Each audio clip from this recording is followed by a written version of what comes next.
Magandang araw po sa inyong lahat mga amigo. Ano kinakain ni Kuya Belgian? Tom Yum Chris. Tom Yum. Sawadika. Kapungkap.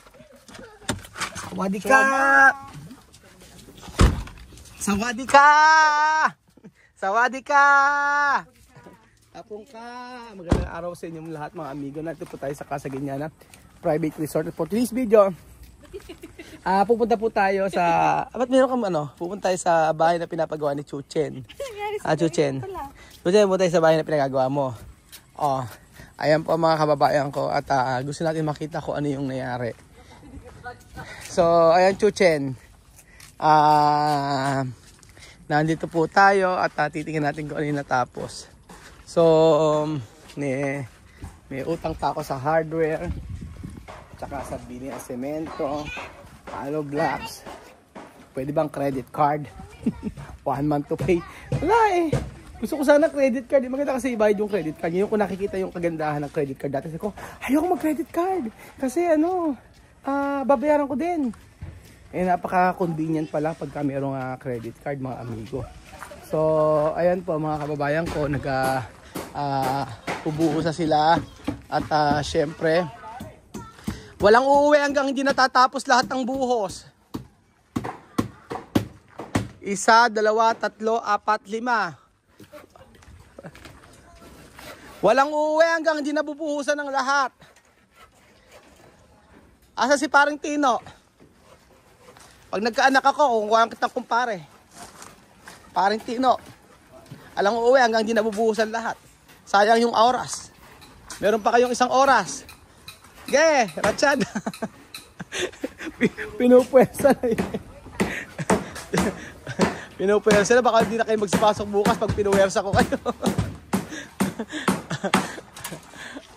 Si paring Tino kahit saan So ayan po mga kababayan ko. Ano bang natapos ngayon? Bakit wala yung mga senior natin? Si senior. Ayun, sa dulo. Pala yung Lolo Mayo. Nandito natin yung mga senior natin. At eto si Sarap. Ba't baka saan ka nagpupunta? Ba't di nakikita? Trabaho ba? Sabi ko walang uwi hanggang di nabubuhusan lahat ba't di ka tumutulong to? Kaya na nila yon. Kaya nga Pag sila informan dyan ka, dyan Sino ba nag-utos? Si Ninong? So si Lolo Mayo hanggang matapos ang bahay, dyan ka lang. Paano pag wala nang babakalan? Doon ka na sa linis-linis muna. Si Lolo Mayo tagalinis ba't di ka yata naghuhukay ngayon, Alam ba bang huhukayin? Yan ang pormahan mo. Tingnan mo, si Aba ang naglagay ng mga baka, nagtupi Bilis. Parang nakatulog kaya Aba sa trabaho. Ba't parang may banig pa yung may bakat ng banig pa yung mukha mo? Lama. Ano kaya natapos kayo mga amigo? Siyempre, binibiro lang natin at sobrang seryoso po ng ating mga gumagawa. So, ayan, nabuhusan ito, ginawa. Pero at least hanga ako sa mga taon ito Pagka break time. Tapos after nung balik sila. Hindi nagdanakaw ng oras. Hindi nang dadaya.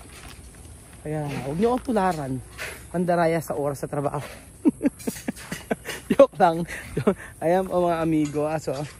So syempre sa part na to, pabor para sa kanila. At least may bakod na po sila, di ba? Ayan po. Pabor para sa kanila na mayroong bakod sa part na to. Siyempre may bayabas dito. Matibay ba? Nako. Matibay pala. So ito po. Shoutout kay Ate Josephine. Ate Josephine Ambrosio. Ito po nga binibenta na po ni Princess. So ito po nga lupa na ito. PM nyo ako, Ate Josephine. At joke lang. Ate Josephine kasi mga amigos dito sa Nueva Ecija. So sabi ko nga ito na raw sila titira sa atin. Alam niyo naman yung mga naging kaibigan natin, tinuturing natin na tunay na kaibigan at pamilya, kapatid. Ganyan po. So yung mga nasa abroad nating mga kaibigan, pagkapunta nyo dito, meron kayo tutuluyan, di ba? So welcome po lahat ng mga kaibigan natin, hindi naman sa abroad, syempre mga kaibigan din natin dito sa Pilipinas. Pala kaibigan ng Kuya Raul ninyo. Ayan po mga amigo. At nagbabakal pa rin sa taas. Oh, di ba? Nababakalan na yung kabila na to. Yan.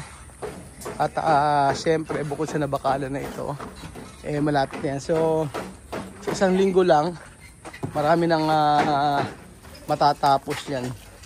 So, kumpleto ang tropa. Walang absent. Walang absent?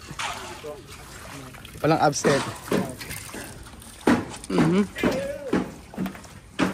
Ayan. So, aakit po tayo sa taas at yung order. Oh, Riley, yung mga anak ha, yung mga ano. Oo.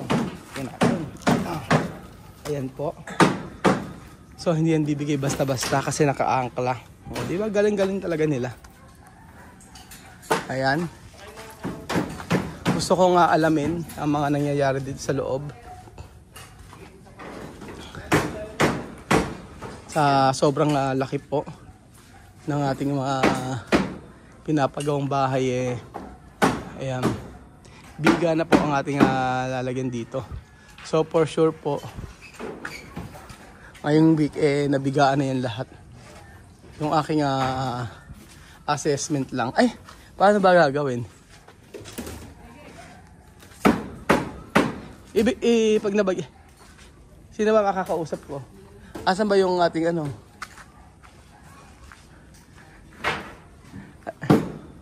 Ayan sila father, sila tatay. Pagka nabigaan na. Tatay, pagka nabigaan na po ba yan diretso ano na? Steel deck na agad. Saan ba nalagay? Sa ilalim, sa ibabaw? Nakaipa ibabaw.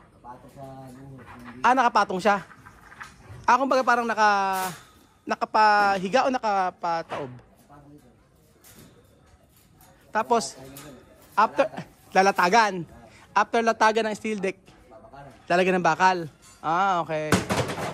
Ganun pala siya. Oo nga. Para mas matibay 'yon ano. At saka hindi masyadong mabigat ano.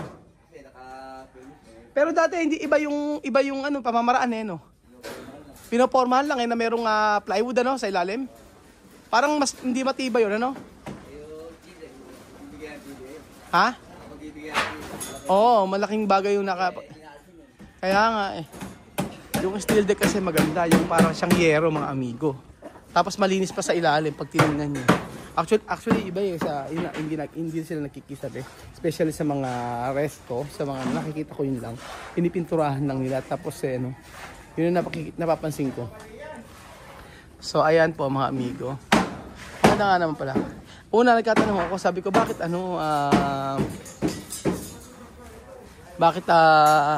ginawa sa kabila na yun, meron nakaangat.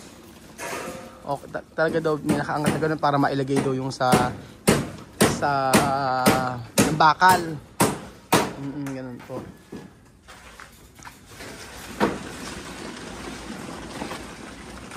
Yan, and then ito lahat yung pinakaano mga amigo. Ayan, ang ganda na Ito lahat yan. Ayan mga kababayan ko, ayan po lahat yung ating open space dito para sa atin hanggang sa taas na yon. So sobrang taas po ng ating high ceiling. Mula dito ito ang pintuan ay dito ang hagdan, tapos magkakaroon ng landing dito. Ayun po paakat dito sa dulo. O di ba? Tapos meron tayo CR dito. Sabi nga nun, bakit doon laki ng bahay, dalawang CR? Actually ito, ano yan? Ito para sa powder room. Tapos sa kila, pwede rin gamitin to CR, paligo. So may dalawang room dito na sobrang taas. Ayan. Actually maganda yung ganitong klaseng room, mataas siya. So ginawa kong dalawang room, dapat isa lang. So may mga mangga na pala dito sa aking pinsan. Ayan. Ganda ng ano eh. Ayan. Tapos pagpunta mo rito, ang taas oh, gaganyan pa. O diba, mayroon din dito. Ayan. Tapos pagpasok mo dito, yung room ni Kuya Benji, ang ganda. Diba? Luwang. Actually yung kabila dapat ganito, pinahinati ko sa gitna. And then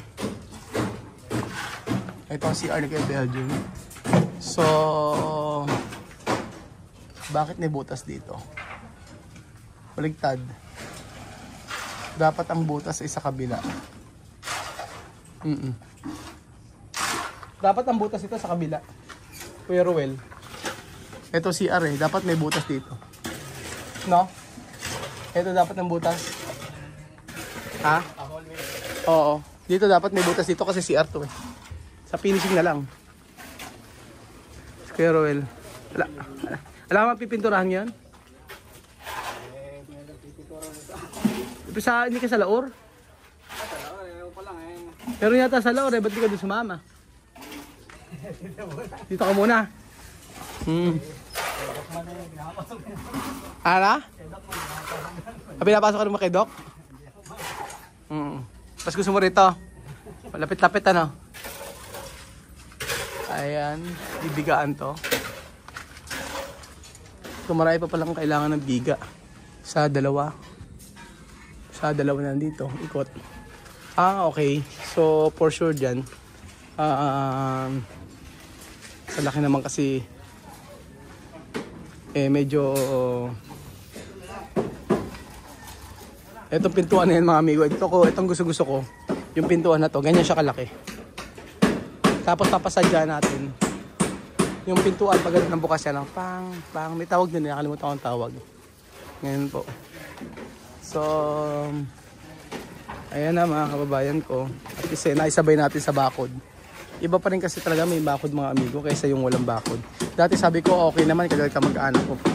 Pero mas maganda pala na meron talaga bakod dito sa gobyerno para mas safe. At bukod doon meron kang privacy. Yan po. So, ayan. Ito na po ang mga nagawa ngayong araw. Marami na rin silang nagawa. The afternoon is lagi na steel deck. Kompleto naman na raw eh. Kompleto na raw to. Pero pag naano ito mga amigo, pagka nalagyan ng second floor, tignan nyo, mas lalo nga makikita yung ganda. And then pagka, mabilis na lang, right after malagyan ng second floor, pinakamahirap lang kasi yung sa may floor yun. Sa may second floor. Kasi kung ano yung nandito, ganun din pagka pinorilan. Pero kung ito mga amigo ay hindi naman na second floor or ito ay kung ito ay bungalow type lang, nako malamang yan bububong na sila, nagtatrasis na sila. Ayan, pero kasi ganyan siya kalaki mga kababayan, kapakita ko sa inyo. Ayan po ang ating dream house. Nawa po matapos at ayan, ayun po. Ayan po mga amigo. So ito po pinakikita ko mga amigo sa inyo, hindi para para iyabang, kundi para ma-inspire din po kayo mga amigo. Ako po isang simpleng OFW lang, isang simpleng OFW dati, hindi pala lang isang simpleng OFW dati na nangangarap po na magkaroon lang ng isang bahay, ngunit binayaan tayo ng Panginoong Jesus. At eto, So,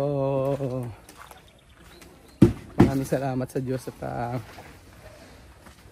sa mga blessing na ito. Ayan po. Tingnan nyo.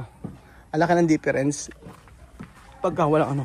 Ang iniisip ko rito, mga amigo, airing part na to ay kesa sinasabi sa akin kesa daw semento lagay, ang gamitin ko raw ay baka bato lang para daw huwag masyadong mainit.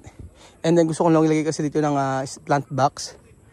So gusto ko maglagay ng plant box dito para maglagay ng mga limbawa talong o kamatis or kahit anong gulay, okra, para mapakinabangan. So yung sa part na yun, gusto ko sanang ang ilagay ay ito, yung ganito lang. Yung ganyan mga bato. Oh, di ba? Yung mga ganyan bato po mga amigo. Para at least hindi masyadong mainit. Kaya na po mga amigo, sobrang sipag ng mga kasama natin dito. Ayan po. So, syempre,